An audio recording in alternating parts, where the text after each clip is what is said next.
I talked about this documentary last week, The Winged Beetle. Somebody was asking me what I thought about that movie. What's interesting to me about that movie is there was a lot of things in there I felt like I was filling in the blanks on that I knew, because I know the history of everything. I mean, I know everything Beatles. Everything Beatles. From the whole career. I mean, I know every tidbit on into their solo careers. I mean, I'm a fucking nerd when it comes to music, and just as much as I am about, this type of stuff and this type of information. And so I could fill in the blanks with a lot of stuff, there, but I don't necessarily think that they put in a double, that they got, did plastic surgery on this guy. I think what they did actually, especially with all the Crowley symbology and all that, I think that they transferred,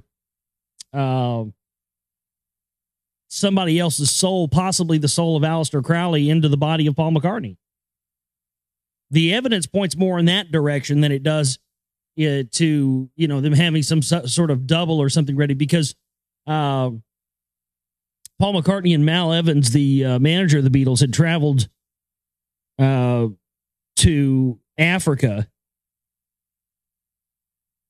And allegedly, this is where people believe the plastic surgery was held. They traveled to like the Hakishi Highlands or something like that, where the shaman are.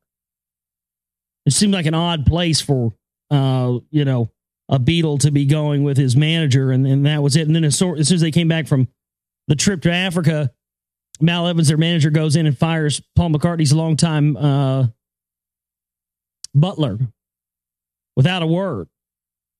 And if you think about it, you go, well, he could have been the only guy who could have told that wasn't the same person.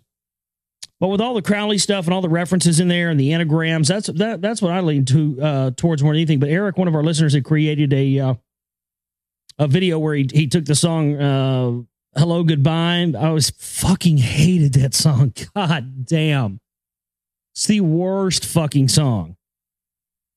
And there's a reason why it's the worst fucking song, because the song is not, as Eric has shown in this video that he's made. His name is Electrophrenic in the chat room. But this video that he had made, you play the song backwards and it sounds like a mantra. Well, when Eric pointed that out, I didn't really type this in the chat room because it's kind of a lot to type, but what I wanted to add to my comment to that thing, it's about it being a mantra and all this, and it really sounds like that when you play it backwards. And knowing kind of the history of all the Beatles stuff and being a nerd on that, it's very interesting to me, and this is a fact. So I wanted to add this. So this is to you, Eric, for making that video. This is my little add-on to that. This is an absolute fact. When the Beatles traveled to India and they went to go see the Maharishi Mahesh Yogi, I think also the Rolling Stones went along there. Mike Love from the Beach Boys was there as well. It's in the Beatles anthology video you can watch, and they were talking about, it was George Harrison. He was saying, we were joking around and so we decided we were just going to go up to the Maharishi and say, hey, you got any mantras?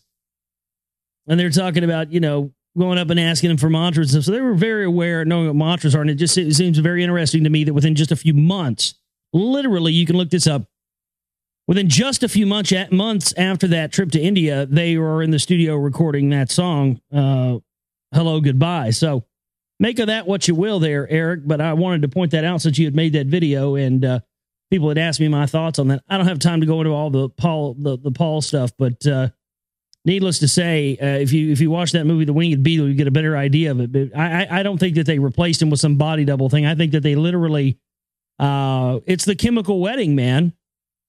If you ever seen the Crowley movie, it's just called Crowley in the States. It was called The Chemical Wedding in the UK. But that's generally the premise of that movie is the transmigration of souls and they transfer Crowley's soul into this other guy. And so with all of that, I mean, that's a part of, a lot of this OTO magic ritual stuff. And it definitely goes back to the secret societies, illuminated fraternities, the transference of the soul from one being over to something else. So yeah, I just got to say, and then again, the fact that just the fact of the symbolic death, they had to, that's the reason that they created the whole Paul is dead thing, was because there had to be it was a symbolic death. wasn't that that Paul McCartney died in this car accident in his Aston Martin on the L1 motorway and was decapitated. That wasn't that.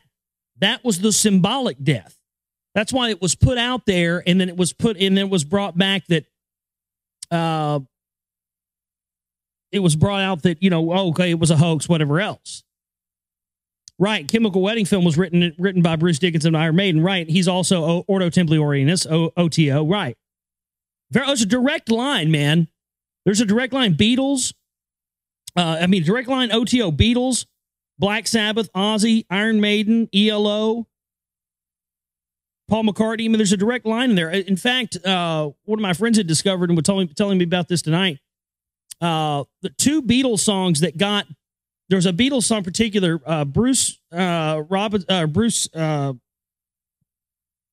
Dickinson from Iron Maiden went on the record and said it was the song "She Loves You" is what spellbound him and got him into music. And then there's an interview with Ozzy Osbourne where he says the same thing. So when you see the connection to the OTO and to Crowley and to Ozzy, and you see these, and Jeff Lynne, of course, being the guy who produced the Beatles songs in the 90s after the anthology, was the only guy that was ever allowed to touch Beatles tapes besides the producer George Martin. It's fascinating stuff, man. Fascinating stuff, because you really see the connections, and you see how ELO was brought out as the next band. And of course, Don Arden, who was Sharon Osbourne's father, his two biggest bands people that he managed was ELO, and he was actually the first manager from Ozzy after he left Black Sabbath. And then Sharon Osbourne took Ozzy out on her own. But and it's interesting because about 6 or 7 months ago, I had mentioned on the show, and I didn't know a lot of this stuff yet, but I had mentioned on the show that I had noticed that in an ELO song off their album Out of the Blue, there's a part where it goes I, and you hear this sort of dun dun dun dun. And that is an orchestra doing it, but it sounds very much similar to the Randy Rhoads dun dun dun dun on Crazy Train. It's amazing. And so people see ELO and they see Ozzy and they're saying, oh, well, how can you have this connection to this sort of this symphonic pop group to, you know, Ozzy and metal and Randy Rhoads and stuff? But when you see that both of them were managed by Don Arden, who was known as, he was Jewish, known as the NOTO, from what I understand, he was known as the Al Capone of rock and roll. There's a very direct line there. So any of this stuff with Crowley and the OTO and the Tavistock and stuff in music, it's really, once you really look into it, it's just, it's an amazingly fascinating thing. But so there you go. I hope that answers some questions there.